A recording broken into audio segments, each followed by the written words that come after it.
Oke, di video kemarin kita sempat bahas nih tips dan triks gimana nih memilih vendor wedding sesuai dengan kebutuhan kalian. Di kesempatan kali ini saya ingin berbagi ilmu, berbagi pengalaman gimana sih caranya dan hal apa saja yang perlu dipersiapkan sebelum kita memulai foto prewed. Melakukan foto prewedding sekarang menjadi gaya hidup, menjadi bagian penting, momen yang bercerita. Setiap pasangan pasti ingin nanti waktu kelak di hari tua, kebahagiaan itu tetap terkenang dengan manis dan dengan penuh cerita, dengan penuh kebahagiaan melalui foto prewedding. Untuk melakukan foto prewedding itu menurut kami itu hal yang susah-susah gampang. Kenapa seperti itu? Pertama, konsep harus sangat-sangat matang. Kedua, lokasi harus sangat menunjang dengan konsep yang pertama tadi. Dan ketiga, bagi kami seorang fotografer dan videografer membangunkan mood seorang customer. Jadi kita punya metode namanya ice breaking, di mana nanti ketika customer itu mood terbaiknya tidak bisa keluar, ada salah satu tim kami yang menjadi ice breakingnya, yang menjadi pencair suasananya, yang menjadi penurun intensitasnya. Jadi waktu dilakukan pemotretan kita bisa ambil momen terbaik, ekspresi terbaik, dan gestur tubuh yang terbaik dari customer kami. Dan untuk melakukan foto prewedding ada beberapa hal yang perlu kalian persiapkan. Di antaranya akan saya jelaskan seperti ini. Hal yang pertama yang perlu kalian lakukan sebelum melakukan foto prewedding segala macam adalah perencanaan anggaran. Kenapa seperti itu? Jelas, kalian pasti membutuhkan dana yang tidak sedikit untuk wedding dreams kalian, pernikahan impian kalian, dan segala macamnya. Jangan sampai kalian berencana ingin foto prewedding tapi mengorbankan wedding dreams kalian. Jangan sampai seperti itu. Jadi nanti yang perlu kalian perkirakan sebelum foto prewedding itu transportasinya berapa, make up-nya siapa, harganya berapa, perlu sewa baju atau tidak, untuk lokasinya kena cas atau tidak, dan segala macamnya seperti itu. Agar kenapa kalian ingin foto prewedding dan segala macamnya, kalian bikin video dan segala macamnya biar hasilnya lebih maksimal, biar apa yang kalian inginkan bisa tercapai dan segala macamnya, tapi tidak keluar dari budget yang sudah kalian tentukan. Itu yang pertama. Dan yang kedua, yang paling penting menurut kita nih, itu adalah menentukan konsep. Banyak customer kita yang menanyakan, Kak, biasanya konsepnya bisa apa kata kita atau kita nurut sama fotografernya? Nah, pertanyaan yang sering kita dapatkan waktu kita mendapatkan customer yang mau foto prewedding. Nah, jawaban kita selalu seperti ini. Begini, Kak, apabila kakak tidak mempunyai konsep untuk foto prewedding, akan kita bantu sesuai dengan apa yang kakak inginkan. Jadi biasanya tuh kita meeting dulu, meet up sama customer dan segala macam. Kita konsultasi, customernya pengen foto private yang seperti apa sih? Konsepnya yang seperti apa sih? Pengen backgroundnya yang kayak gimana, di pegunungan, di pantai dan segala macam. Pengen nanti kalau semisal videonya itu pakai alur cerita atau enggak dan segala macam. Biasanya kita konsultasikan waktu kita ketemu sama customernya. Agar kenapa? Kita juga tidak mau customer itu mengikuti apa yang kita inginkan. Karena apa? Belum tentu customer itu nanti cocok dengan apa yang kita mau. Nah, tetapi metode kita itu lebih kita sedikit mengarahkan. Kita sedikit menggali info apa yang customer kita inginkan, seperti itu. Jadi semisal kayak yang satu ini nih, aku kasih contoh satu ini. Nama customer kita itu Ineke. Dia punya konsep gotik-gotik dan segala macamnya. Dia mulai baju dan segala macam. itu sudah punya konsepnya sendiri. Seperti video, foto dan segala macamnya kayak seperti ini.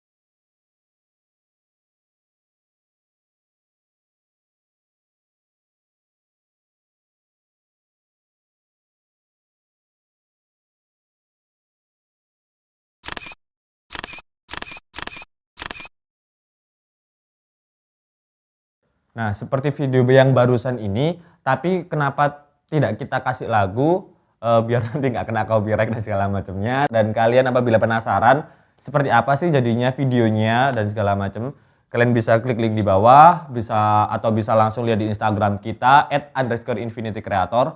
Kalian bisa cek-cek di situ videonya si Mbak Ineke ini tadi. Nah, si Mbak Ineke ini tadi, itu dia punya konsep sendiri. Dia pengen foto video private yang gotik, temanya gotik. Dia cari baju yang bernuansa gelap, dia pengen ceritanya yang agak serem-serem gitu, ya nggak serem juga sih. Kalau menurut kita itu malah jadi tantangan. Nah, ada juga customer kita yang apa kata fotografer lah mas, enaknya gimana, bagusnya gimana dan segala macamnya.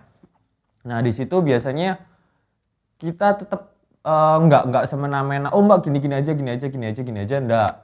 Kita tetap menawarkan beberapa pilihan konsep. Seperti ini, bagusnya kayak gini mbak, gimana, cocok enggak? Kalau misal enggak cocok, oke, coba konsep yang ini mbak, tempatnya kayak di sini, di sini. Nah kayak gitu. Nah terus kita juga menjelaskan, kalau di tempatnya yang ini, itu kena cas segini mbak. Kalau misal tempatnya di sini, itu segini. Dan kalau semisal di sini tempatnya nggak ada cas dan segala macamnya, seperti itu. Agar kenapa? Agar customer kita tuh merasa nyaman,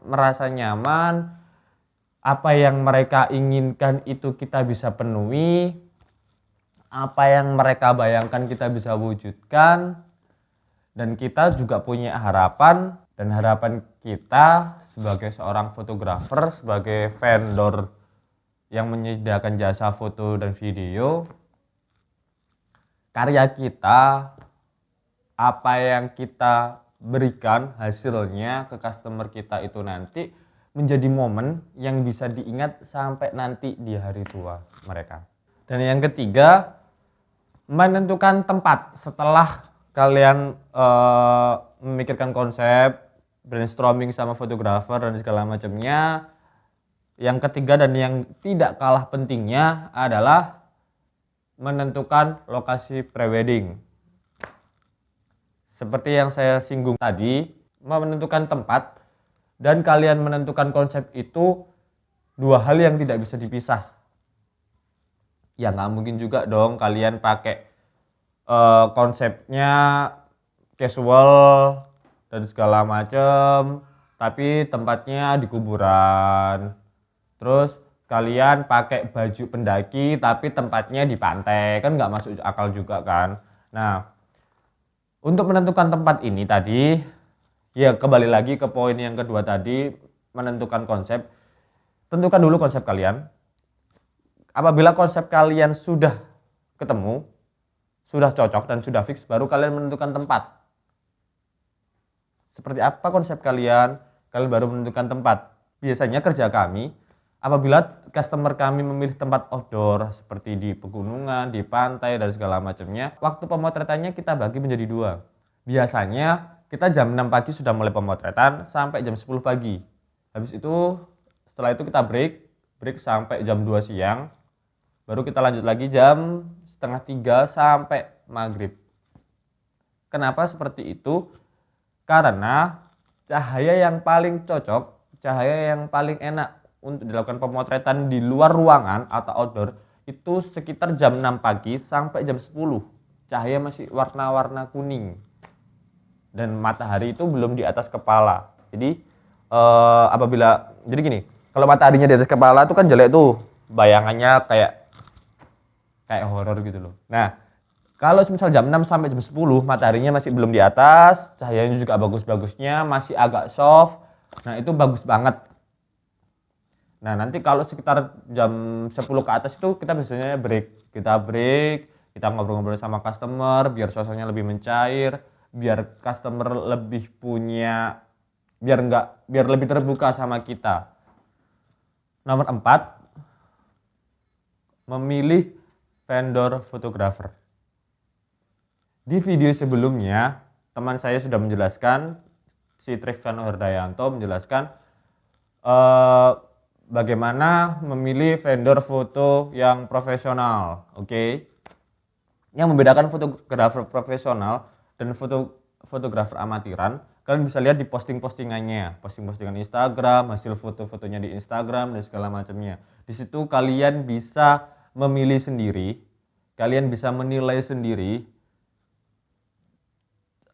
cocok atau tidak si fotografer ini dengan konsep yang kalian inginkan. Fotografernya harus profesional, memiliki jam terbang yang tinggi, seberapa banyak postingan dia, sudah berapa banyak customer yang sudah dia tangani.